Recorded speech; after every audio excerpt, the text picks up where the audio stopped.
So when do you relapse? So I relapsed because everything was just thrown out of proportion, right? Yeah. And so I got violently depressed. This is when you lived in the house that you're in now. Yeah. Okay, so how long ago was this? This was 6 years ago. Okay, so tell me that story. Yeah, so I'm depressed. I just got back, but I feel like I just kind of ditched everybody, and now I'm back, and they're like, hey, if you move back here, would you go back to this team? But I didn't want to be with that team anymore because I didn't like the coaching there. I get depressed. I'm like kind of lost in life. Like, what is the purpose? Do I even want to fight? And so I start seeing online that everybody has been going to Peru to do ayahuasca. And I go, oh, that's what I need. Okay. I need to go on a vision quest. Okay. Out to Peru.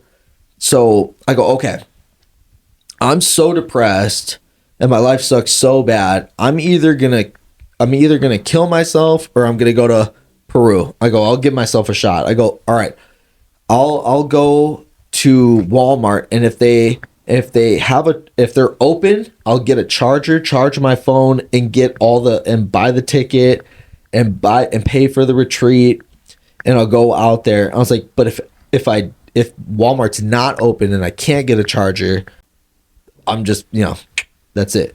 Okay. Walmart was open. Okay. And I get the charger and I buy everything. I'm off to Peru. So I go to Dallas, go over to Lima, take a small plane to Iquitos, then hop in a moto taxi. I get to the Amazon River. Okay. And go on a boat with this one guy from Texas. Okay. And we go way up, an hour upwards up the Amazon River, and then we dock and we walk by foot an hour and a half inland into this small village and set up shop for like a week. What's the ayahuasca experience? Tell me about that. What happened? Like, how did that go for you?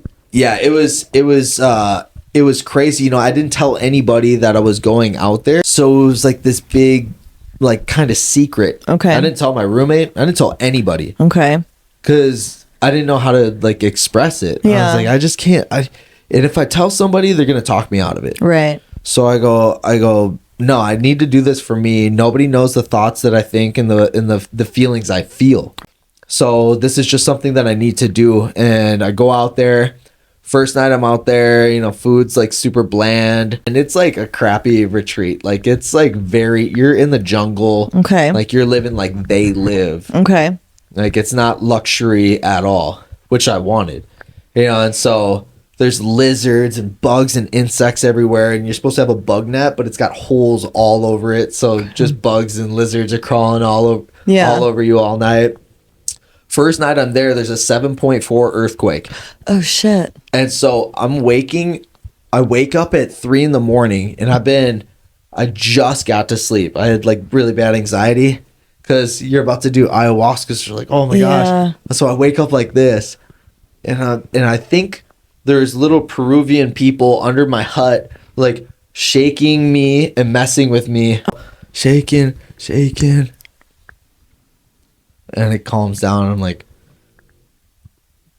what was that? Big earthquake. Next day, you go through all these ceremonies, drink warm onion water to clean out the gut. Okay. In your stomach. And then you take a flower bath. You do a mud bath to like pull all the toxins out of your body. Okay. And then you go into the Mailoca, which is like this giant hut, and then they play they serve you the ayahuasca, and then they play a Icaros, which is like a song that speaks to the spirit, and it's on guitar. And then the shaman Don Lucho sings like a song to the spirit while they're playing like the guitar, and they have like these feathers that sound like birds.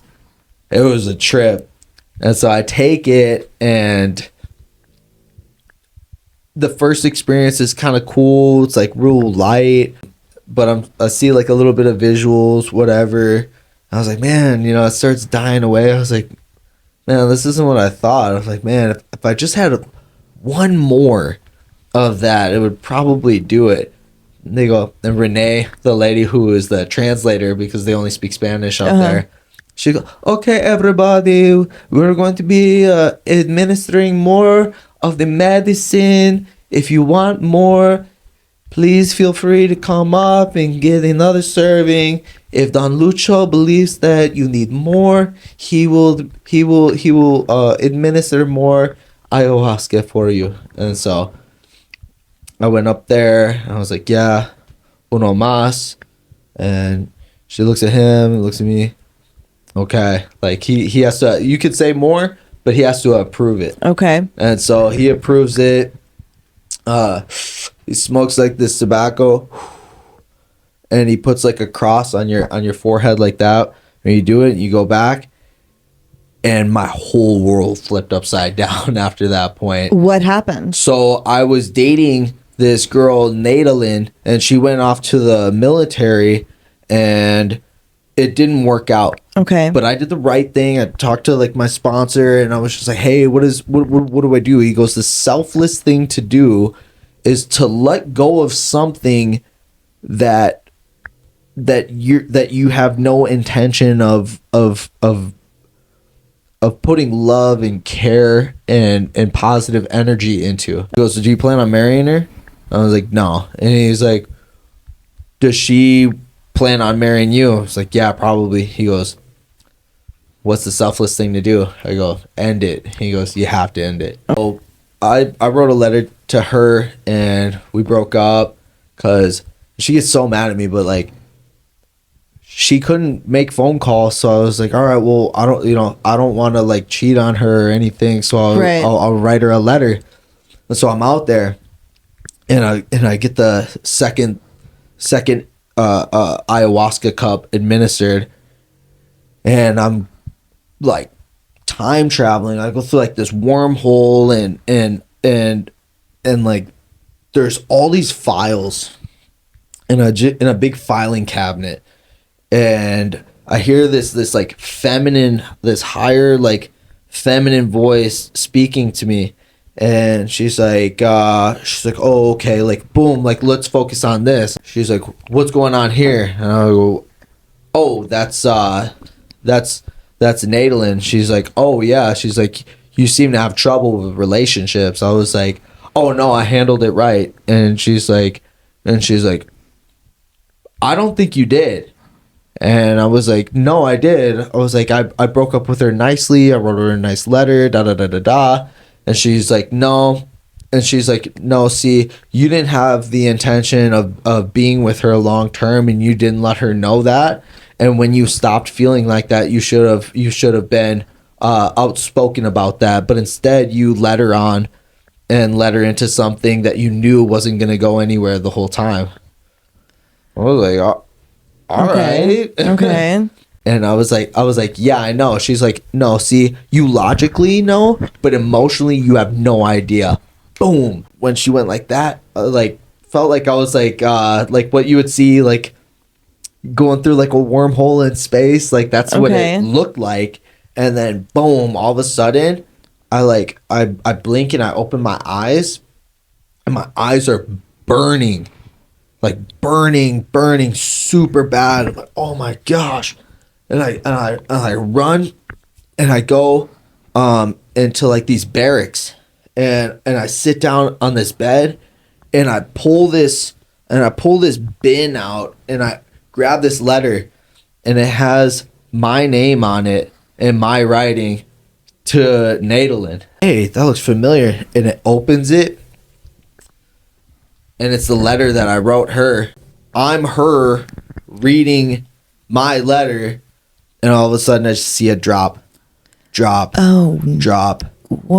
And so I'm like, and then all of a sudden this like feeling of just abandonment, like this deep sadness and just emptiness and abandonment overwhelms my whole body, and I just start bawling, crying, and like and it gets crumpled up in tears and thrown away.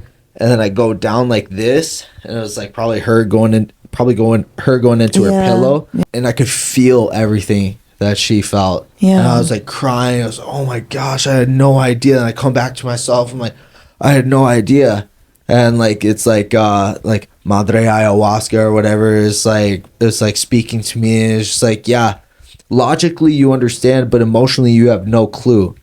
And she's like, see, when you get into a relationship with somebody, it's like this fine fabric of like this water droplet.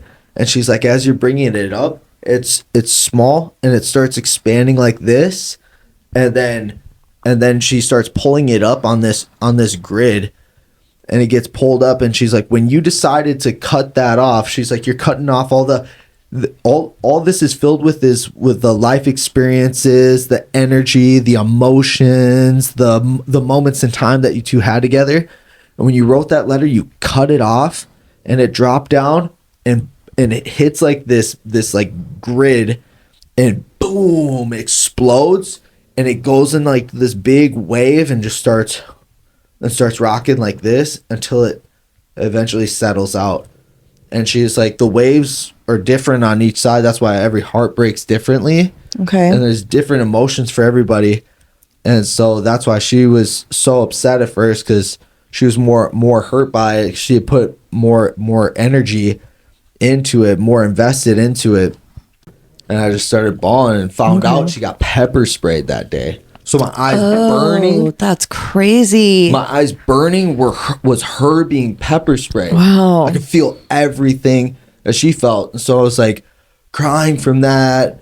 And then like, and then like I kind of like come to him in the room, and like there's this Icaros going on, like, yeah. And like it's just crazy. I'm like, what? And then next thing like filing cabinet, hey, what about your relationship with your father? I was like, fuck him. And she goes, oh yeah, wormhole all again. Next thing you know, I'm in like the top corner of a prison cell, and he's like on like a cement like bed with like a little blanket over him in fetal position, grinding his teeth, because he grind his teeth in his sleep. And I looked at him, and she's like, fuck him, fuck that guy. Oh. And I just started bawling again. Wow. I was like, oh my gosh. So how many of these filing cabinet relationships do you go see? It was basically those two were the main ones. So those two experiences, what is your main takeaway from those? What did you, Blake the guy, take out of the jungle with you? It was mainly that I can't blame other people for things or hold resentments against other people.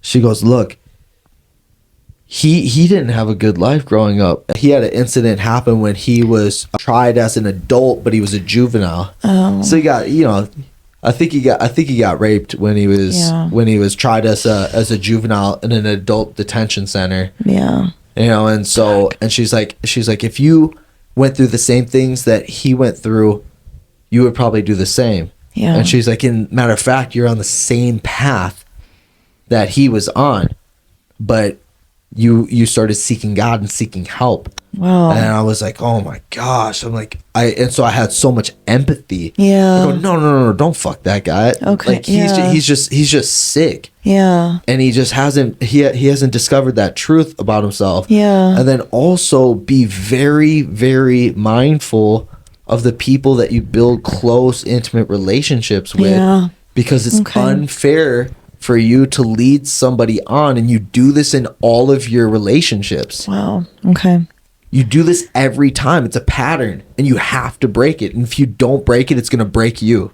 Wow. And she's like, you wonder why you feel so broken and empty and alone and depressed. What you're putting out is what you're getting back. She's like, you can't have any intimacy with anybody if you keep repeating these patterns. Wow. And you can't put the blame on your dad anymore. He was just sick. He was just a sick man that was like trying to heal, but he just couldn't figure it out. Fuck. That's really powerful. Yeah. And so I had so much empathy for him. Yeah. And I just saw a broken man, just cold and alone in a cell Yeah. by himself trying to figure it out. Yeah. And he could never he just never healed. Yeah. Is And he still alive? Yeah, I think he's in prison though. Okay. Yeah. You guys don't have a relationship? No. Okay. Yeah. And Okay. I've made my amends with him and Yeah. I've like made it right with him. Okay. You know, but yeah, he hasn't found Wasn't able to path find. yet. Yeah. Yeah, you know.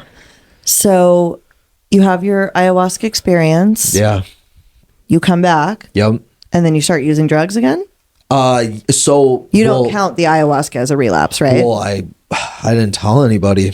Okay. It had like 3.5 years sober at the time, so it's Okay. eating away at me. Okay. Like, I feel like an imposter. All right. Okay. You know, so that I get that. starts getting at me, and then eventually, it was an Adderall pill in Okay. Vegas.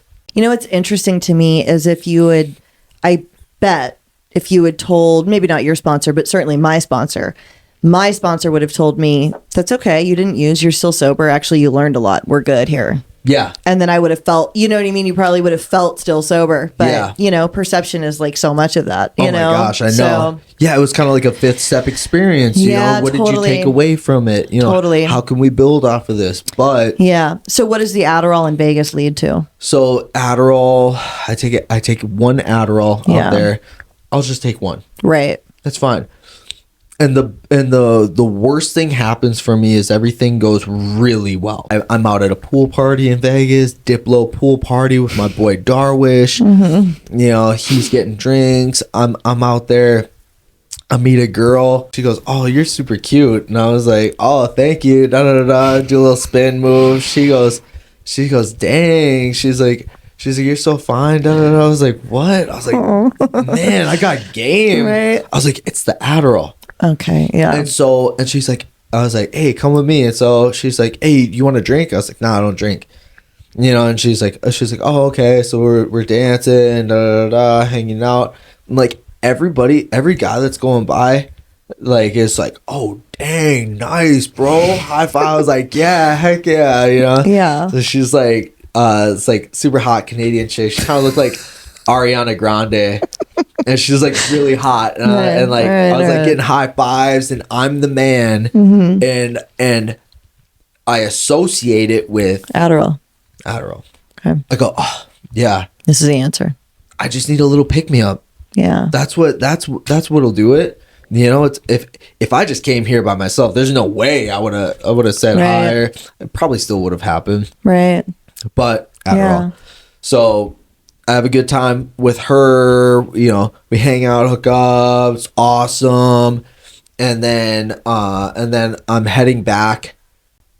I did the Adderall. I feel guilty about that now. I'm still going to a 12-step program. Yeah. But Okay. I feel weird about it. Right. Okay. And then hanging out with those guys, and then and I start craving. I'm like, "Hey, can I get like?" They're all like, "Da da da." "Oh yeah, I got this here. Here's 10 pills of da da da." I was like, "Hey, can I get a few of those?" And I would like say, I was like, "All right, I'm gonna sort them out. I'm gonna use one for this day and one Okay. for this day," and then I ended up just taking all of them at one day. And then my buddy that one day was like, "Nah, dude." He's like, "We know about you, like taking that over in Vegas." He's like, "Bro, you can't have this." He's like, "We don't want you."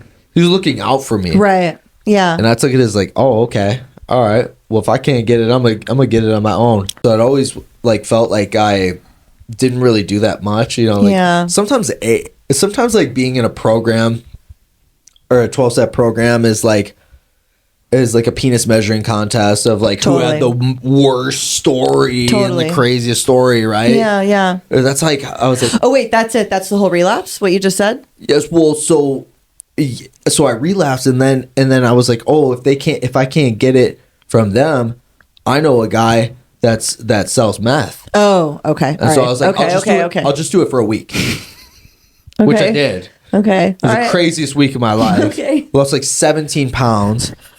Like, I have a toothache, and you're making me laugh, and it's making my tooth hurt, which is not your fault. I'm getting it pulled in a few weeks. like what? Okay, so like, you do what meth is- for a week. Yeah, of All right, course, because okay. I'm almost doing meth at my friends. Sure, yeah. Just like I do suicide smoking it? at my parents. Right. Because how dare you tell me I Right. can't go to my friend's house? Right. How dare you tell me I can't have an Adderall pill? Right. Totally. oh my gosh, I'm gonna get back at you by Right. smoking meth. So you're just smoking it the whole Smoke time. meth for All a right. week straight. Okay. And then what my, happens? My life like spirals out of control. Okay. I'm smoking meth all day, every day for a week just to see what it's like. Okay. And it got insane. I lost 17 pounds. The meth dealer was like trying to pimp me out at one point. I like went on a date with like this like Mexican girl. It was like super cute, but like Oh, he was trying to pimp you out to women. no, he was trying to pimp me out to dudes. To dudes, right? Okay, Yeah. all right. Did Yeah. you understand that's what was happening? and And like leave? yeah, and I was like, nah, dude, I'm not into that. But he was like, oh yeah, like Tina makes you do crazy Totally, things. I was yeah. like, and I've heard that, Of course. but not with me. Right. Like when I was smoking, I would just be like calm, Yeah. which I kind of didn't like. No, I was so meth supposedly makes you like the sex stuff, right? Yeah, I yeah. was the opposite too. Same. If I smoke meth, I'm not gonna fuck you. I will. This is so sad. Yeah. I'm gonna. It's so sad. I'm gonna talk to you about my dad and how much I miss him. It's so sad. I sung It's so karaoke sad. and read the Bible. Right. Right. Yeah, No, that was like it's just really my sad. meth experience. I was like, yeah, I just It's so sad. Yeah. Me and him ended up studying the Bible and singing karaoke. Yeah. Okay. Yeah. Like So that how was, does that week end? so that week ends with like our both of our lives spiral out of control. He realizes he's an addict. I call him an addict. He gets all offended. I go, dude, you've been smoking meth for like 25 years, dude. You're out of control. Your life is insane. Okay. And you're at Everything- his house? No, we had a hotel room for Sure. a few days. We were Okay, doing okay, it okay, there, okay. and then we would just meet up and hang out during because I still had clients and I still had Right. to train. And Okay. like I would go into training. Were you going to train? Yeah, and oh my gosh, I felt like my heart was gonna explode. Did people know? Nobody knew. Oh my god! I don't know how nobody knew. And then I had one client that I was training out in Long Beach, and I brought a Physical training, like personal yeah, training. Oh yeah. Yeah, Okay. like holding mitts for her and my like God. and like training her. And I kept having to take a drink of water. Yeah. Like every like 20 seconds. Totally. Dude, I did personal training too when I first started doing heroin. Oh I my was gosh. in Rancho Santa Fe in a mansion. They had this little crew that would bring out a piece of cardboard and put it under my car because their driveway had been imported from like Italy. And I had a busted ass old, Honda. And so as soon as I The pulled oil. up, they would run out and but this lady loved me and I trained her for a few years. Yeah. This is when I was dating that guy, right? Yep. And I get strung out on heroin, but I had all these great jobs. Yeah. And I was smoking in the driveway of her mansion in Rancho Santa Fe. And I went in and it was the day that we were doing yoga. And so at the very end, when we were laying on the ground doing Savasana, I just gnawed out. Oh And my gosh. next thing I know, she's like, Janine. She's this like Russian lady. And so I should fucking apologize to this lady. It's like the nicest client I ever had in my life. Her Yeah. family was so cool. They immigrated from Russia in 1980 when they were 19, and now they're billionaires. They own Helix Electric. No way. Yes, they came here with like 16 rubles. Yeah. And now they're billionaires and own Helix Electric. But anyways, Wow. she was like waking me up. But personal training, when you're fucked up, is so soul sucking. You feel like gosh. such a piece of shit. Oh my gosh. Like I was like smoking meth with this dude and like the meth dealer goes, the first night. Meanwhile, this guy was like trying to like watch porn. He was like being all weird. Sure. He was like hyper, and I was just like, dude, whoa, Yeah. like, hey, fuck this. Right. But I was like all high, and I was Yeah. up all night, and then I was like, shit, I gotta train this girl. I was like, I'll have him over, and so I had him. I was like, come on over to my house. So he comes over to my house, and he's being super cool. Okay. Like at nighttime he's like a gremlin, but during the daytime he's super. I was like, hey, this guy's pretty cool actually. Yeah, Like, yeah. oh, so we're starting. He's like, is it cool if we smoke? I was like, yeah, smoke. So, but we're like hiding out from my roommate. Oh so my like, God. oh my gosh, so bad. And so like we're smoking and like I was like telling him about my story. He goes, yeah, man, I just feel like you need. He's like, I just feel the Holy Spirit like telling me right now that like you need Jesus Christ in your life. That your life is out of control and like you need to turn back to God. He said that to you? Yeah. And I was like, what? Wow. And he goes, nothing. I was just messing around. And I go, no. Say what you said because I could feel it. Oh, I was shit. like, I felt what you said. I was like, why did you say that? He goes, I mean, it's just so obvious, dude. I was like, what? I was like, fucking. Dude, the conversations you can have with people on meth, though, like Yeah. Sometimes there's something there, but then it just gets all methed up. Yeah, right? that one got methed up. So at the end of that week, how does this end for you? So he's like, let's do Bible studies. He's like, I'll teach you about the Bible. And so I was like, oh, okay, cool. So I go and train her. I'm like, was he older than you? Yeah. Did he have a bunch of scars on his hand? I don't remember. Was his name Alan? No. Okay, all right, keep going. No, his name was Lorenzo. And he was a gay pimp. Okay. A Puerto Rican, he was like half Mexican, half Puerto Rican gay pimp. Okay. He kept trying to pimp me out. Right. And he would have these hotel parties. And he's like, you can stay if you want. I was like, nah, dude, I'm good. So I dip out. Right. I go, but hit me up. Right. Because I have nobody to hang out with or talk to. Totally. Other than you. Right. And I'm doing this for a week. Right. I got 1 week, a solid week, 7 days. Okay. Let's go. Okay. And so he'd do his little party favors, and then I'd cruise over after, and then we'd smoke meth and read the Bible. Okay. All right. So how does the 7 days end? So 7 days, we in a hotel. I'd leave, come back, leave, come back. Well, 3 days was up. The guy that he was like pimping out, who had like a whole entire family and like a really like good business. Okay. Like so crazy. It was like the most bizarre thing in the world. Eventually, like after 3 days, no more hotel. So it's like, all right, now we're like trying to find random places to go smoke and whatever. And then he's like, dude, do not go out tonight. Last night, I was like, nah, I gotta go out. I was like, it's Saturday night. I just smoked. I ate some. Yeah. And I was like, I gotta go. So I go to Hive and Honey Rooftop, and I'm out there, and I'm just like tweaking. And are you drinking or still telling people I don't drink? I don't drink. Okay. Oh yeah, I do not drink. Right. I am not an alcoholic. All right. I just do stimulants I'm for sober. a week. Right. Okay. You right. know, okay. like, yeah. Try that, Cali sober. Right. So I'm at Hive and Honey Rooftop tweaking. I'm 17 pounds down. This dude was giving me. He goes. Look.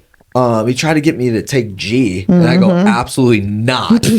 I go, no. He goes, you don't trust me. I go, you're right. I don't trust you. Right. And I'm like personal train. Then I start training him because he can't pimp me out. Right. So he's like, oh well, I'll get you some money. The money that I make from this, I'll have you train me.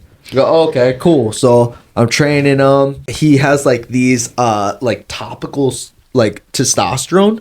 Okay. So you can rub. So I'm putting topical testosterone on while I'm smoking meth. I lost 17 pounds in 1 week. Yeah. I was so dry, and like no matter how much water I drank, I could not like hydrate. Right.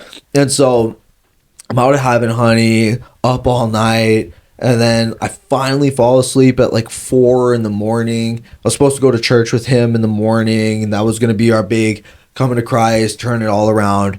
And I missed the first service, and he had called me a bunch. I was like, hey, dude, I'm so sorry I missed. Let's go to this. I was like, are you down to go to the second service? He's like pissed. And I was like, come on, dude, please. And he's like, all right, I'll go with you. So we go to the service, really good. We're both bawling, crying. It's, oh, dude, it's exactly what we needed. The time to turn it all around. They have In-N-Out, so we have some In-N-Out. We needed In-N-Out, so we have some food.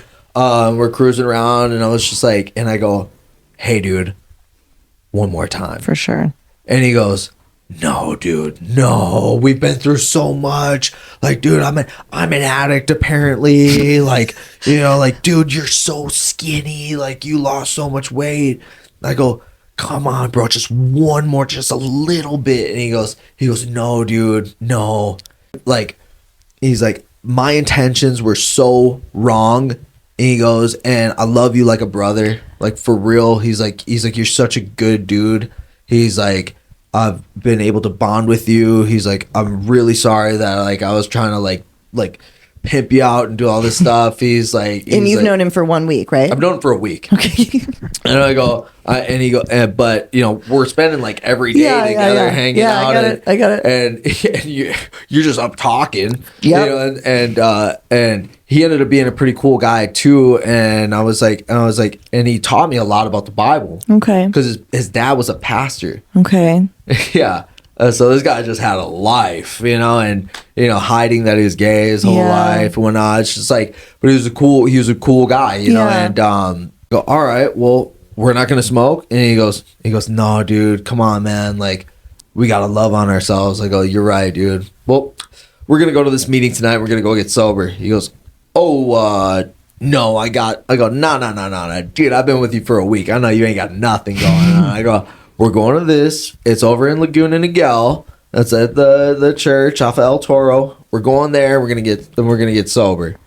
And he's like, all right. And so me and him went to church. We went to that meeting. And then I was like, hey, I want you to go to the 7 a.m. that I go to at Mariners. I was like, I'm gonna let everybody know. And I was just filled with so much shame, and I just like bawled, and I was like crying, and everybody just like after the meeting, like he was just like, oh shit. And I was like, he's like, this guy is like loved by this community. Yeah. And I just like ruined his life for a week and like tried to pull him into all of this. And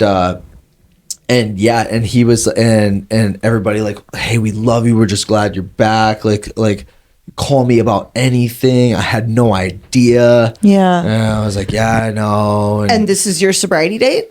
No. Okay. All right. And so like I would always get like a bright idea, like you know, like I started doing Molly, and then Molly like maybe because I'd always fall in these depressive episodes and like feel suicidal. Okay. So what is your current sobriety date?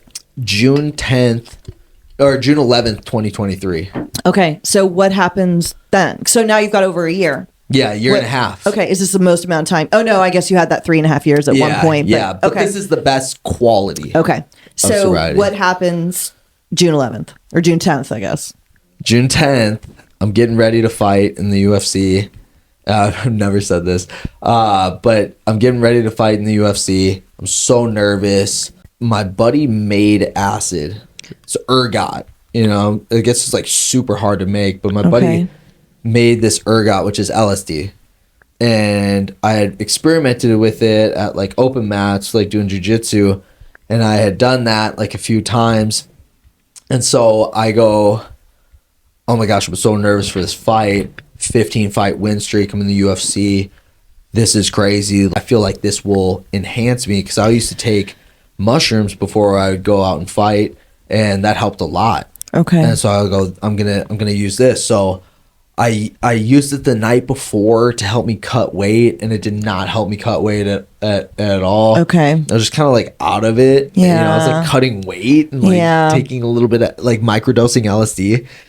And so right before I went out, I took some LSD before I was about to walk out to the fight. So right before I left my hotel room. Okay. And it ended up being like the sugar cube ended up melting more than what I thought. And I ended up going out to that fight like on a mic on like more than what was supposed. It was supposed to just be a microdose of LSD, but I was like, I took the whole sugar cube. And can you even hit somebody if you're on acid? Don't you miss? I mean, yeah, like it was like so dark around, and like the light was like beaming on me in that fight. So like the way that he looked in that fight, like it just like distorted my vision. Okay. And so it kind of looked like there was three of them. But I remember in the Rocky movie, Rocky said that in his corner. He goes, hey,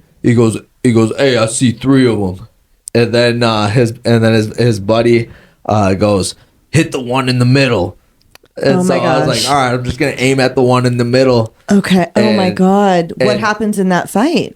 The fight's going really good at first. First round, I'm terrorizing this guy. Okay. I'm like up 36 punches to like 12. Then at the end of the round, slip a jab, and I go to step over to the right, and he throws this big looping, what he's known for, Kyle Nelson, throws this big looping overhand right and hits me in the back of the head. Oh shit. And my vision goes this big, and around it's black, and it's a little red circle, and it's pulsing. Oh no. And it's going to my heart rate. And so my heartbeat would go. Oh no. And every time I go, it would get bigger and bigger and bigger. And then like I was like, oh shit, I'm gonna get knocked the fuck out. Oh no. And I go, oh no, I've never been hurt in a fight. Okay. I go, it's not working. It's not working. I messed up. Oh my gosh. So the rest of the fight, I was just timid. Yeah, I felt like I would throw bam, and like he would just beat me to the punch, and he was like landing good strikes, and I just hear bah, like the leather hitting my face or like hit my body, and like his shots were you're off. His shots, yeah, I was off. His shots were hurting me. So you lost. I lost. Yeah, I lost. Unanimous decision. Fuck. Some people gave me the first round. Okay. It was 30-27 and then 29-28, 29-28. Okay. Yeah. And so I was on a 15 fight win streak. It was my first loss. And when I took it, I was like contemplating whether I should or not. Yeah. And I go, all right, I'm going to do it. And I always pray and I go, all right, God, we got this. After I took it, and I just heard, ye of little faith. Oh. And I was like, was that my imagination? I was like, no. I was like, God, we got this. And it just felt empty. Okay. Like, damn. And I was like, yeah, ye of little faith. I didn't have the faith enough to trust God that he You wanted could. enhancement. Yeah. Yeah. So the next day from then, what does your program of recovery look like now? Did you start working the steps again? You start going to meetings? What do you do now? So I had just done that. I was super embarrassed. Everybody was like clowning me on Instagram. I felt like my whole life was over. Like everywhere I went. No one knew you were high. They just thought you had a bad fight. Exactly. Okay. And they go, what were you doing? You're a clown. You're a piece of shit. Fuck, people say that on Instagram. They'll say that. Yeah. Some guy was laughing about my little brother's suicide. Oh God. Like brutal. Okay. Like, he's like, dude, you fucking suck. Give up. And he's like, give up like your brother gave up. Oh my gosh. I was like, dude, wow, really? He goes, yeah. He goes, your little brother? Ha ha ha. And people in the comments were like, yo, dude, and there was this one chick that was like, oh yeah, Blake unfollowed da da da da da, and he deserves da da da da da. Right. And like people like try and point out every little thing that you did wrong, and come at you. And certain people would show up over and over and over again to try and just talk down on me. Yeah. I was like, and that's the downside of being, because you have like 100,000 followers or something on Instagram. I mean, you're a known fighter, right? 615,000. Oh shit, I was way wrong. Yeah. Oh my God. Okay. But that's a lot. At that time, it was 18,000. Oh, that was a year and a half ago. Okay. Yeah. How has it gone up so much? You just fighting and being out there? No, me doing ninja moves of the day and having some viral videos. All right. Okay. That's awesome, dude. I found some things that work with the algorithm. That's really fucking cool, bro. And you know what? Honestly, it's just all God. Yeah. Okay. At the end of the day, you know, it's like when I get out of my own way and I let God enter the chat. Sure. There's always my best idea was like, okay, I'm gonna, because I took like mushrooms. I would take mushrooms before some fights. Yeah. And it would help me because I had really bad anxiety. Yeah. Before the fights, and I just yeah. Your brain's running nonstop, you know, and it was like the one thing that would help calm it down. Totally. Know? I believe that too, because like I've been really frustrated with my social media because like I don't actually care at all about the number. The reason I would care is because I want it to make me money. Yeah. I just want to make money. That's all I care about. I could have 1,000. Yeah. If I'm making $10,000 a month on the show, I don't give a fuck. Yeah. You know what I mean? It's just the correlation there. Totally. But like I finally recently, I'm just so tired of being fucking. So like we sold our gym for double what we paid. We had all this money, and then my husband relapsed, and we lost all of it. Oh no. And then he stole from his company and got fired. Now he has like 15 months, but things were really difficult. Yeah, he's doing better now, but it was really bad, right? Yeah, yeah. And so recently I actually like prayed to God. And I was like, bro, if you want me to still be doing like the podcast and social media and stuff, like I think I'm a good speaker. I think I'm doing good stuff, but like I'm not seeing any.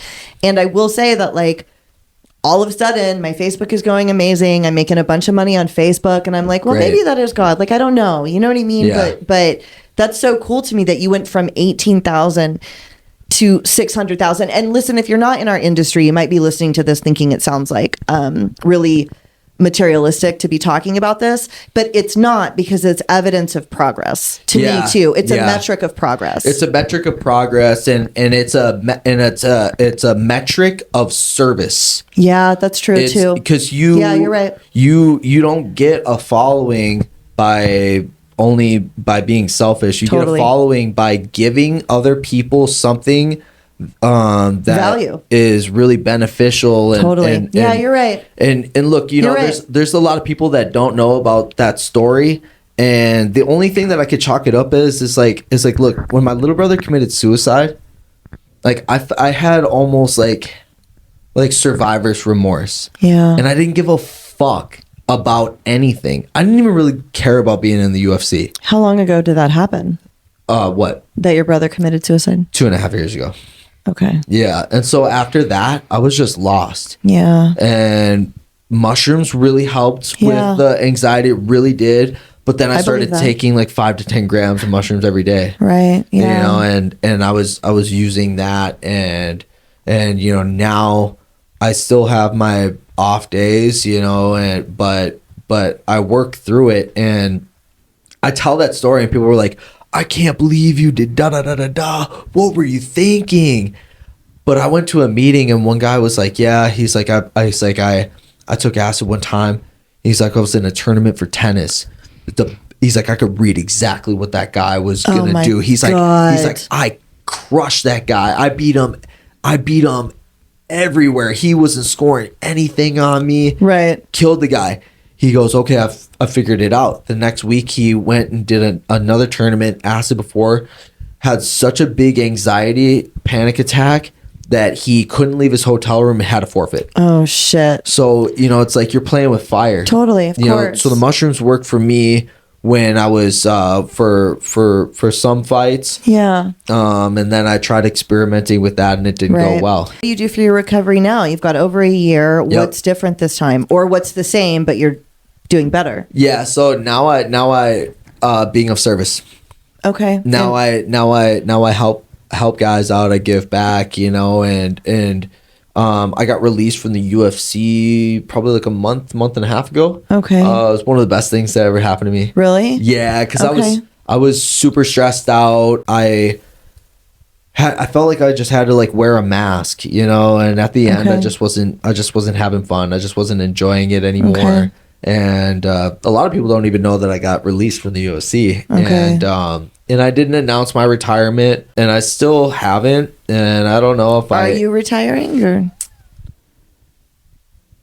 I don't know. Okay. We'll see. Okay. But the idea of fighting to me doesn't have its. Was that your last fight? Yeah. Oh, it was. Or no.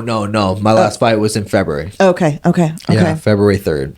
Okay. Yep. And I didn't have that fire inside me. All right. Okay. I had been healing. I'd been working through the things that I needed to work through. Yeah. No drugs, just, and I felt good. I had good preparation for the fight. It wasn't a terrible fight.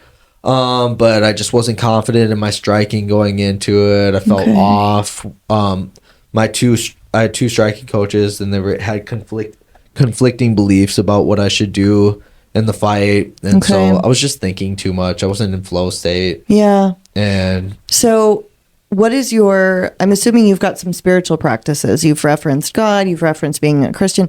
What are your spiritual practices right now in terms of like meditation or church, or what do you do for that? Yeah. So every Sunday, not every Sunday, but I try to go every Sunday to church. I go to Bayside OC, and it's just a beautiful, beautiful church with really good people. I go to meetings almost every day. Okay. So you Yeah. are doing 12-step and sponsorship and all that stuff. Yep. And Okay. sponsoring guys, I have my guys call me every day because that's what worked for me. Yeah. And Yeah. I get guys through the steps like within a month.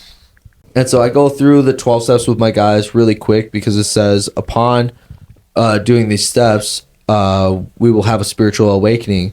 So why wouldn't I have somebody spiritually awaken Right. like fast? Like I don't have Right. guys sit around on a fourth Yeah. step for like half a year. Yeah. I don't believe in that. You might hear him grumbling too. That's him grumbling. I love it's it. okay. And so I have them get right to it and have them go through it right away and Okay. and we have fun and my guys are killing it. Yeah. I got one guy that went back out and oh my gosh.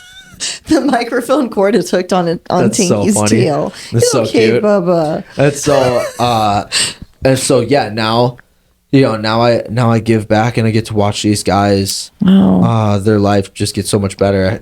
One guy just turned 39 last night. We went out to sushi with him. That's awesome. His niece, and his niece goes to the same school that I went to, and she saw me when I was like running and gunning. Yeah. And she heard that I was sponsoring him. She was like, "Oh, I don't know about that guy. You know, I've only Right. seen him here, and Right. Yeah. you know, I think he's like cocky and this and that. Yeah. You know, but really, I was just, you know, like we're just scared. You know, like really, you know, like when you're spiritually sick, it shows up in so many different ways. You know, like Yeah. really, you're just running from everything and everybody.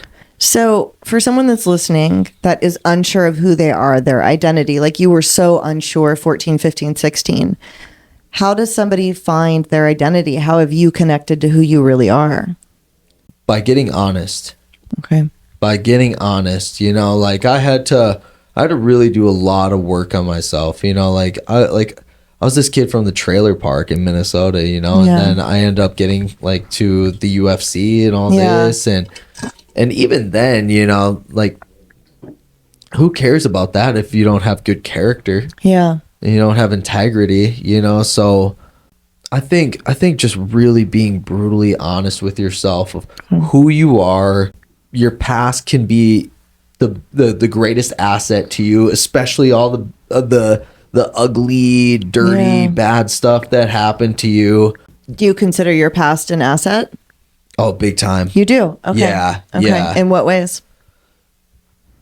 The fact that I was able to go through situations that were really crazy, Yeah. you know, like it was just crazy situations. My childhood was pretty good for the Yeah. most part, and like even like the chaos that happened in it was just Yeah. kind of like, oh, you know, like yeah, that happens. Yeah. You know, it's not that big of a deal. It's just kind of like downplayed everything. Yeah. You know? Yeah. And the stuff with me, like I don't even remember the blackout when I overdosed when I was 16. Yeah. So it wasn't that big of a deal. Yeah. Yeah. I blacked out. I didn't even remember it. Right. You know. Yeah, So it wasn't yeah. that big of a deal. It's almost like it never happened.